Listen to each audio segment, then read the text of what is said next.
ابا سلام علیکم، خیر جوړې بخیر، چېرته یم؟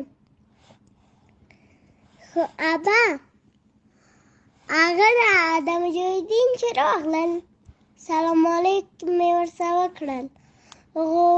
یو مجاهد ما تصبیر وکړې، بل ننوتو کوټې ته.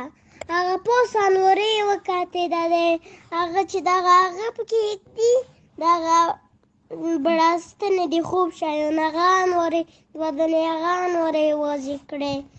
او نو یې څه وکړل هغه ابا زه تاسو څه ویم، هغه ما مجاهدینو ته وویل چې راشه تاسو کښېنئ، زه تاسو ته چای راوړم.